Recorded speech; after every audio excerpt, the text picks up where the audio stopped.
सर्वसमर्थ सर्वत्र अस्मरणीय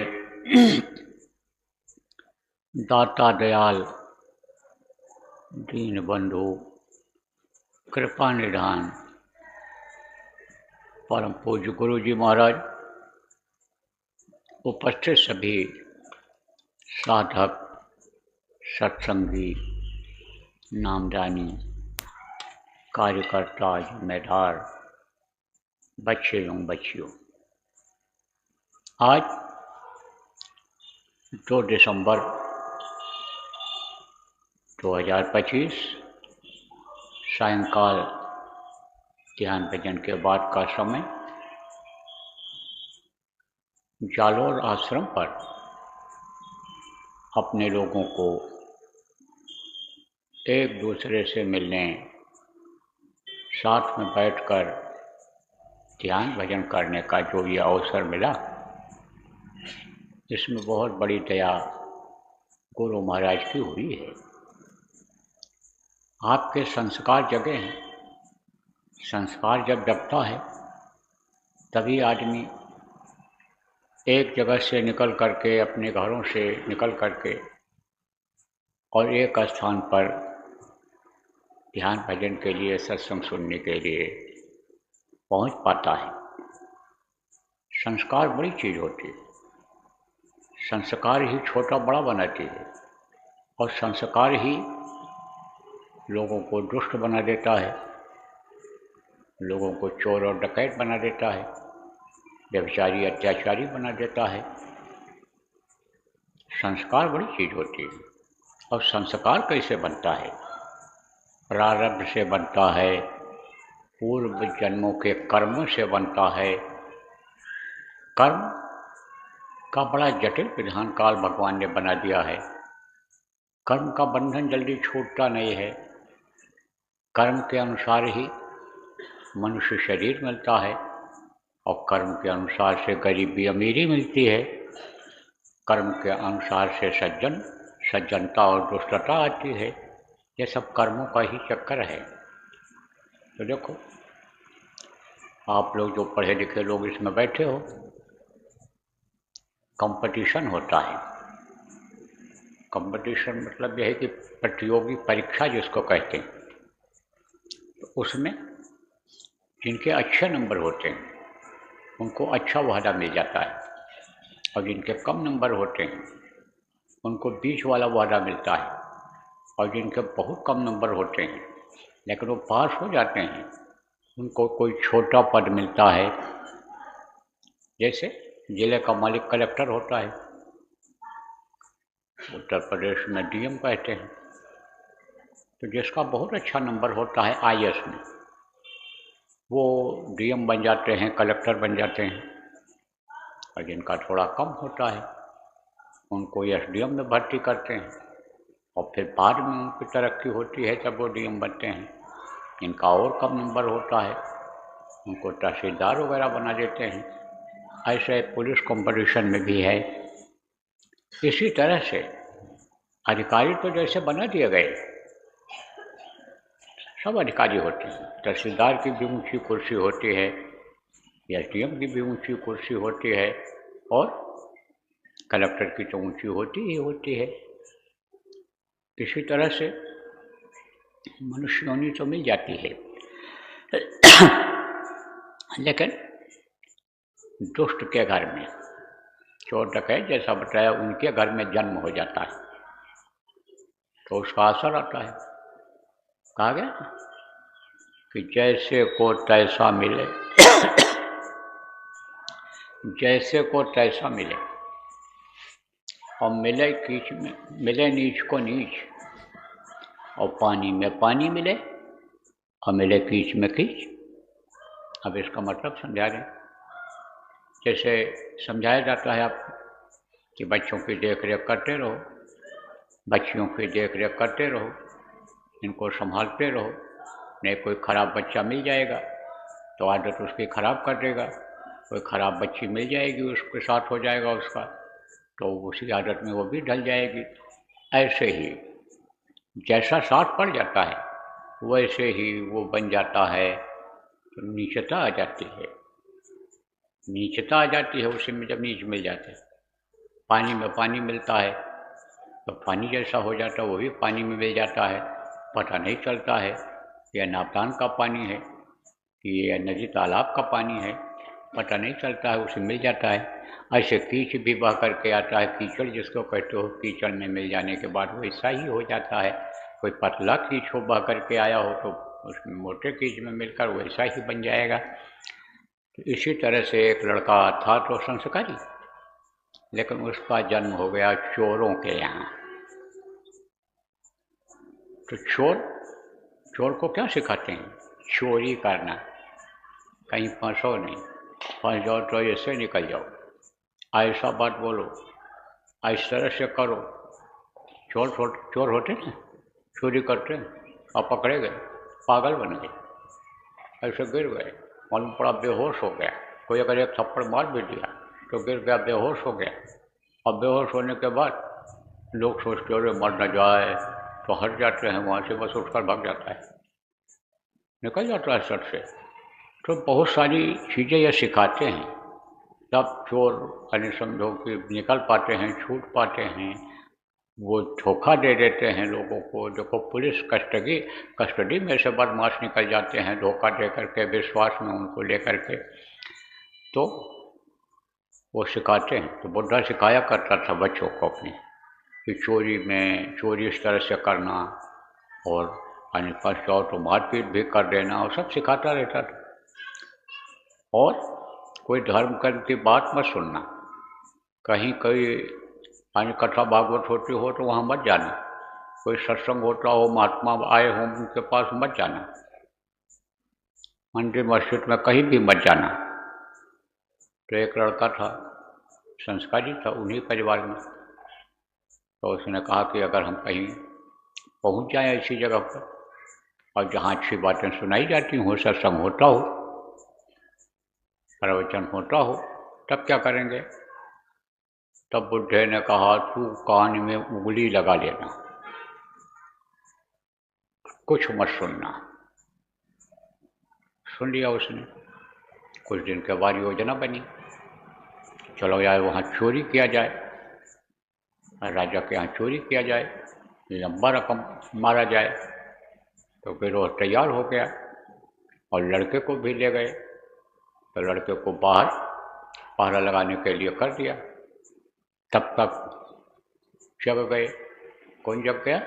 चौकीदार लोग जग गए, वो सिपाही लोग जग गए, पहरा वालों को आहट लग गई, बाकी लोगों को सब जग गए। तो यह हुआ कि घेर लिया जाए इनको चोरों। तो चोर तो सब निकल गए, लेकिन ये जो था लड़का, यह फंस गया, भाग नहीं पाया।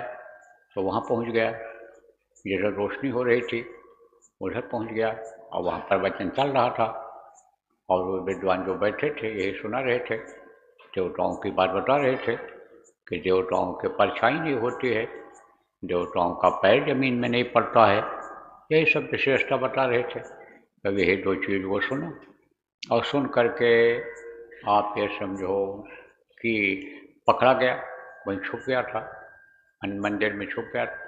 अब वो सिपाही लोग आए तो पकड़ में आ गया।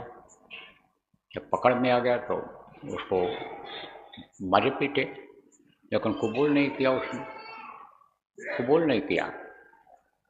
तो ये हुआ कि भाई जब कबूल नहीं कर रहा है और माल नहीं बरामद हुआ है और भोला भाला है, वही बात रट रहा है, क्योंकि पक्का कर दिया था बुड्ढे ने कि कितनी भी मार पड़ेगी तो कबूल नहीं करना, और माल अगर तेरे साथ में भी हो तो कहीं फेंक देना, बरामद न होने पावे, क्योंकि राजा का नियम बहुत सख्त था, माल अगर बरामद हो जाए तो सजा उसको मिलनी ही मिलनी थी। छोड़ दिया उसको, घर चला गया, अपने पता वगैरह मालूम कर लिया। अब चोरों का पता लगाने लगे, नहीं पता चला। तो राजा के सीआईडी छूटे, सीआईडी ने पता लगाया भाई चोर यहाँ राज्य में रहते कहाँ कहाँ हैं। सीआईडी गया, पता लगाया, इधर चोर लोग रहते हैं, उनका पेशा ही चोरी करने का है और बहुत सफाई से चोरी करते हैं, बड़े शातिर चोर हैं। तब उन्होंने रिपोर्ट दिया तो उन्हीं सीआईडी में से यानी समझो फिर दूसरा गया तो उनके बीच में उठा बैठा, पता लगाया तो वो लोग क्या करते थे, पूजा करते थे किसका, देवी का। ये जितने भी अपराधी होते हैं, जितने भी आप ये समझो कि खराब काम करने वाले होते हैं, किसी न किसी देवी देवता को, भगवान को मानते ही हैं। उन्हीं को याद करके जाते हैं चोरी करने के लिए, गलत काम करने के लिए याद करते हैं। तो पूजा साल में एक बार देते थे देवी को, तो उस वर्ष टल गया था उनका, पूजा नहीं दे पाए थे। तो ये सब पूरा सीआईडी ने पता लगा लिया। फिर सीआईडी लोगों में ही ये योजना बनी कि अब चला जाए वहाँ। क्या योजना बनाया उन्होंने? एक सीआईडी ने कहा कि मैं देवी का वेश बना करके जाता हूँ और मैं उनसे जब पूछूंगा तो देवी पर विश्वास करते हैं वो बता देंगे। तो वो देवी का रूप बना लिया, हाथ अष्टभुजा बन गया वो, 2 हाथ था, 6 हाथ और लगा लिया और शेर की सवारी करने को था, लेकिन शेर उसको कहाँ मिलता और शेर उसको बैठने क्यों देता। तो उसने गधे को पकड़ा और गधे के ऊपर शेर की खाल डाल दिया और उसी से उसको ढक दिया चारों तरफ और उसी पर बैठ करके वो पहुँच गया।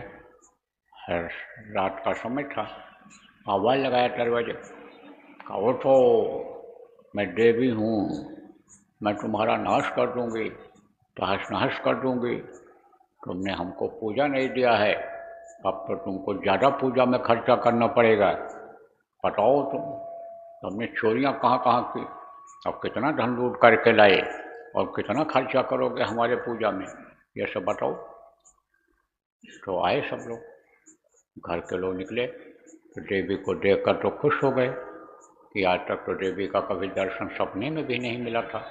अभी तो देवी जी ये देखो, दुर्गा जी साक्षात खड़ी हैं हमारे सामने, अष्टभुजा हमारे सामने खड़ी। तो लड़का ने देखा कि इनकी परछाई है, तो वो उसको याद आ गई, सत्संग की बात याद आ गई कि देवताओं की परछाई नहीं होती है। और वो सीआईडी गधे पर बैठा था, लेकिन पैर ऐसे जमीन में टेके हुए था कि कहीं गधा आगे न बढ़ जाए। बैठे और दबाए हुए था, इसे जांग से उसको ऊपर बैठा हुआ था, जमीन में पैर रखे हुए, अड़ाए हुए। तो लड़के ने कहा, भाई इनकी तो देवी जी की परछाई भी है और इनका पैर भी देखो जमीन में लगा हुआ है। तो गया वो नज़दीक में, जब उसने देखा तो उसको शंका हुई, ये देवी जी का हाथ नहीं लग रहा है और ये शेर की सवारी भी जो किए हैं, शेर भी नहीं लग रहा। शेर तो हमेशा बिल्कुल एकदम से होशियार रहता है, अलर्ट जिसको कहते हैं, और सामने देखता है और मुँह भी ऐसे करता रहता है। तो वो सब कोई लक्षण उसको जब शेर के नहीं दिखाई पड़े तो नज़दीक में गया और हल्का सा धक्का दिया, हल्का सा धक्का दिया और फिर वो आगे बढ़ गया। आगे बढ़ गया तो ये रोक नहीं पाया, गधा आगे बढ़ गया और फिर गधे को उसने पैर से मार दिया। तो गधा चिल्ला उठा, अब ये गिर गया तो इसका हाथ टूट गया, वो नकली हाथ लगा हुआ था। तो बस फट से घर वालों ने दबोच लिया उसको और बताया, कहा कि तुम हो कौन, मार डालेंगे तुमको अगर हमको नहीं बताओगे, सच सच बताओ।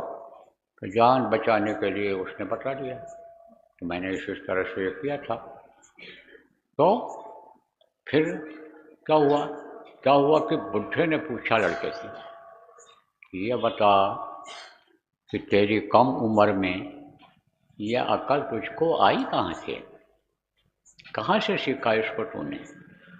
तब उसने बताया कि उस दिन चोरी करके जब सब लोग भगे थे तो उसी दिन यानी मैं वहाँ फंस गया था, मंदिर में छुपा और ये पंडित जी की आवाज़ यानी मेरे कान में पड़ गई। उसके बाद तो मैं कान में उंगली ही लगा लिया, कोई बात सुना ही नहीं। और सिपाही लोग आए थे, मुझे मारे पीटे थे, आप लोगों को मालूम है, मैंने आपको बताया था। लेकिन ये नहीं बताया कि मैंने वो बात सुन लिया, नहीं आप और डांटते फटकारते मारते कि तूने सुना क्यों उस बात को। तब उन लोगों के समझ में आया कि सत्संग महिमा है अति भारी, जो कोई जीव मिले अधिकारी। सत्संग की बहुत बड़ी महिमा समझ में आई और फिर वो सत्संग सुनने लग गए, सत्संग में जाने लग गए। और सत्संग में जाने से बदलाव हो जाता है। सत्संग सुनने से देखो अंगूरी माल बदल गए, सत्संग सुनने से देखो वाल्मीकि जैसे डाकू बदल गए, बदलाव हो गया। सत्संग बड़ा उससे बड़ा फायदा होता है। आप लोग सत्संग सुनने के लिए जो आए हो, इच्छा लेकर के आते हो। कार्यक्रम तो परसों से है, लेकिन हमने इसीलिए आपको कुछ सुनाना समझाना आज उचित समझा। इच्छा भी थी आपकी कि कुछ सुनना जाए। तो ये इच्छा जो होती है, इसमें भी संस्कार जगते हैं। देखो बहुत से लोग अभी नहीं आ पाए, आप कुछ दिन पहले यहाँ आ गए और यहाँ सेवा में लग गए और व्यवस्था में लगे हुए हो। आप कुछ लोग आज आए हो, व्यवस्था में लगोगे, भंडारा चलाओगे, साफ सफाई करोगे, लोगों के आने के लिए, आने रहने के लिए जगह बनाओगे, पानी पेशाब की जगह आप बनाओगे। तो आप इस हिसाब से आए हो। आपको ये देखो ध्यान भजन का भी अवसर इस आश्रम पर मिल रहा है और कुछ सुनने को मिल रहा है। लेकिन बहुत से लोग अभी नहीं पहुंच पाए हैं, कुछ परिस्थितियों बस नहीं आ पाते हैं, काम में फंसे रहते हैं, छुट्टी नहीं मिल पाती है, गृहस्थी लंबी है, कमाएंगे नहीं तो खाएंगे क्या। और कुछ लोग तो ऐसे आएंगे कि उसी दिन आएंगे जिस दिन सत्संग होगा और दूसरे दिन फिर जैसे ये शिलान्यास हो जाएगा, यानी भूमि पूजन जिसको कहते हैं, जैसे यहाँ जो मंदिर बनने वाला है उसका हो जाएगा तो वो चले जाएंगे और आप लोग बात कर रहोगे, समेट करके जाओगे। तो ये सेवा और ये सत्संग जो मिलता है, ये बड़े भाग्य से मिलता है। बड़े भाग्य पाए वे सत्संगा, बिना प्रयास हुए भव भंगा। सत्संग का बहुत बड़ा महत्व होता है। और सत्संग जब आप सुने, सत्संग जब हमने सुना गुरु महाराज का, तब ये सब जानकारी हुई कि भाई आत्मा क्या है, परमात्मा क्या है, नाम क्या है, नाम की कमाई करने से क्या फायदा होता है।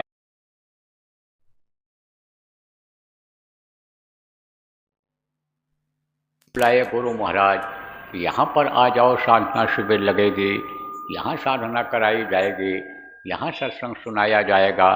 वहाँ पर गए तो जाने से हुआ, करने से हुआ। ऐसे ही आप ये समझो, जब बच्चा पैदा होता है कुछ नहीं जानता है, और जब उसके संस्कार बन जाते हैं, कुछ सुनता समझता है, तो वही महात्मा बन जाता है, वही गुरु बन जाते हैं। फायदा जब होता है तब तो वो साधारण ही रहता है। अब आप ये समझ लो कि करने से होता है, ऐसे नहीं होता है। महाराज की दया से प्रेमी हो इस समय पर, और आप लोग साधना करते हो, साधना शिविर लगाते हो, तो साधना शिविर में बैठते हो, तो वहाँ दया का बहुत से लोग आप अनुभव करते हो। इसी तरह से साधना से ही ये सब मिलता है, पता चलता है। ये सारी शक्तियाँ साधना से ही आती हैं। लोक और परलोक ये साधना करने से ही बनता है। मुहूर्त होता है, वैसे आपका ये 5 तारीख का यहाँ ये मुहूर्त है, गुरु महाराज का चिन्ह बनाने के लिए यहाँ पर शुरुआत होगी, उसका मुहूर्त है। ऐसे ये साधना करने का मुहूर्त है। ये कब तक चलेगा, ये साधना शिविर ये कब तक लगेगी? जो बताया गया कि घर घर में लगाओ, इकट्ठा होकर लगाओ, 24 घंटे की लगाओ, 3 दिन 5 दिन की लगाओ, यह सब जो बताया गया और आप लगा रहे हो, उसका मुहूर्त है, उसका समय है। कब तक समय है? 14 दिसंबर, 14 जनवरी को मकर संक्रांति है। 14 जनवरी को मकर संक्रांति है। मकर संक्रांति तक इसको करना है। लेकिन प्रेमियों, इसी बीच में 2 साधना शिविर और लगेगी। ये जो साधना शिविर इस वक्त पर लग रहा है जगह जगह, वो अखंड नहीं है। पहले कुछ अखंड साधना शिविर आप लगाए हो, उसी तरह का अखंड साधना शिविर लगेगा। 3 दिन का, इन्हीं 14 तारीख के बीच में 2 बार लगेगा। कब लगेगा, कैसे लगेगा, ये तो कल परसों में, नरसों में जो ये 3 दिन का है, का अभी समय आपका वो मैं बता दूंगा। और उस समय पर सारा काम छोड़ करके मैं भी साधना करने कराने में लगूंगा और कहीं रहूँगा। कहाँ रहूँगा? किसी आश्रम पर ही रहूँगा। देखता हूँ कहाँ कहाँ नजर रहता है, दाना पानी रहता है। गुरु महाराज की जैसी मौज होगी, यह निर्णय ले करके और आपको बता दूंगा कि वहाँ पर मैं रहूँगा और वहाँ से शुरुआत करूँगा और वहीं पर समापन भी करूँगा। जिस समय पर शुरुआत होगी, जब 48 घंटा हो जाए, जब आपका आप ये समझो कि 3 दिन पूरा हो जाएगा, 24 24 24 या 24 48 72 घंटा होगा। वो जब घंटा पूरा हो जाएगा तो अब आप ये समझो फिर वही ख़त्म करवा दिया जाएगा, फिर ख़त्म करा दिया जाएगा वहीं से। तो आप लोगों को भी जगह जगह लगाना रहेगा, उसकी सारी योजना बना लो और मीटिंग अभी से उसके लिए शुरू कर दो। और जो भी जिम्मेदार आप आ गए हो मीटिंग करो, गोष्ठी करो। जो लोग आ गए हैं, जैसे जैसे आते जाए मीटिंग करते जाओ, समीक्षा करते जाओ आप कि कहाँ कहाँ लगा, कहाँ कहाँ और लग सकता है, कहाँ ये खंडित साधना मानी समझो हो रही है, कहाँ हो सकती है, और कौन लोग लगाएंगे, कौन क्या करेंगे, तैयारी किस तरह से होगी, इसकी समीक्षा करो, इसकी योजना बनाओ, इसकी जिम्मेदारियां बांटो। और ये जो 3 दिन का चलेगा, वो कहाँ कहाँ लगेगा, कैसे लग सकता है, जहाँ जहाँ सत्संगी हैं और लग सकता है, सब जगह लगवाने की ज़रूरत है। उसकी जिम्मेदारियां दे दो। जो संगत का काम करते हैं वो तो करते रहेंगे, और भी काम है संगत में, बहुत सारे काम चल रहे हैं, जनहित के चल रहे हैं, जीव हित के चल रहे हैं, लेकिन इसकी कमेटी अलग तैयार कर दो, बना दो, जिससे ज़्यादा से ज़्यादा लोगों को लाभ हो जाए, फ़ायदा हो जाए। उसी में निश्चित कर दो, बुलाने वाले, बैठाने वाले, जगह देने वाले, दूर से लोग आ जाएं तो उनके कुछ सोने खाने पीने की व्यवस्था करने वाले, इन सारी चीज़ों की व्यवस्था आप जितने भी जिम्मेदार लोग हो ये सब बना दो। शुरुआत अभी से कर दो। समय नहीं मिलेगा आपको, दिन छोटा होता है, ठंडी रात को होती है, ठंडी बढ़ती जाएगी और समय ऐसा निकल जाएगा है कि पता भी नहीं चलेगा। इसलिए आज से ही आप इस पर विचार करो और योजना बनाओ, और सत्संगी हर कोई ये समझो कि हमारी जिम्मेदारी होती है कि हम जीवों को भोजन कराएं, जीवों का उद्धार कराएं, या नर्क और 84 से बच जाएं, इसके लिए हम प्रयास करें। तो देखो आपका समय ये पूरा हो गया। अभी आपको और भी काम करना है, अपना दैनिक काम करना है, व्यवस्था संबंधी भी मीटिंग करो आप। कोई कमी रह गई है तो उसको भी पूरा कर लो, सारी ड्यूटी बांट लो। कौन कौन लोग शरीर से सेवा करेंगे, सेवा करने से भी फायदा होता है, सेवा करने से भी भाव बनते हैं, सेवा करने से गुरु भक्ति बढ़ती है, सेवा भी भजन में मदद करती है। इसलिए वो भी ज़रूरी है, जिसके जायक जो है उसको आप कर लो, एक दूसरे का लेना देना कर्जा अदा कर लो। तो बोलो जय गुरुदेव। विनय करूं मैं रोबू कर जोरे, सतगुरु द्वार तुम्हारे। विनय करूं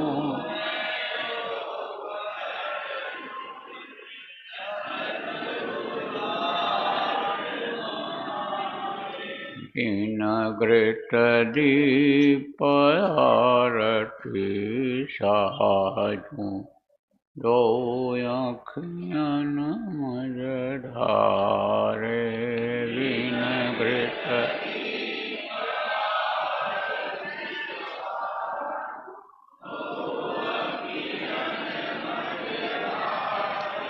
बाबू सहित नित बैठी झरोखे, जोहत प्रियतम प्यारे। बा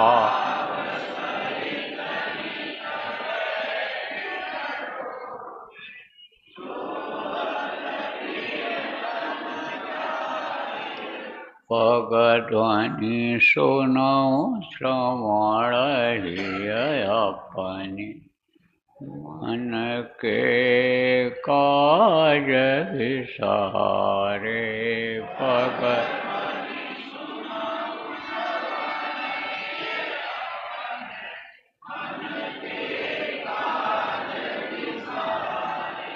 जागी सुरत पियत चरणामृत पियत पियत हुई न्यारे जा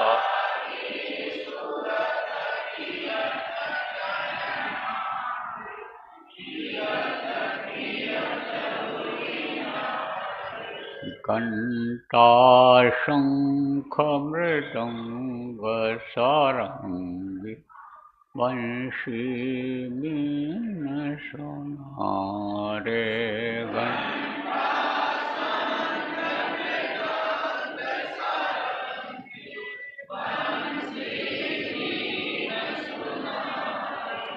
जय गुरुदेव आरती करते गावत जय जयकारे जय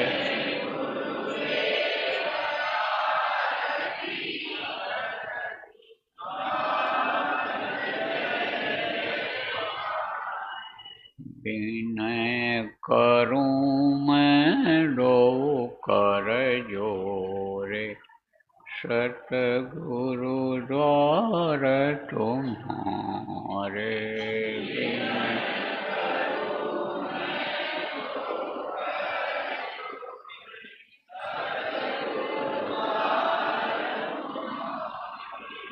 दाता द्वार तुम्हारे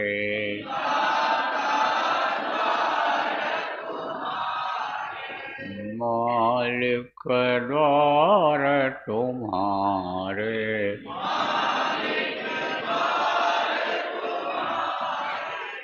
जय गुरुदेव जय गुरुदेव जय गुरुदेव जय जय गुरुदेव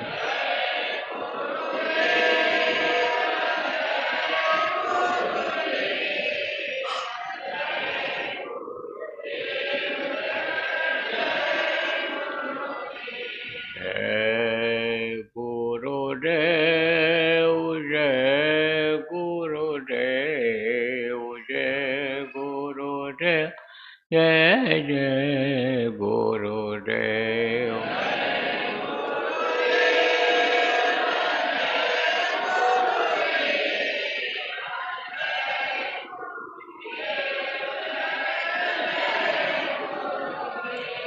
जय गुरुदेव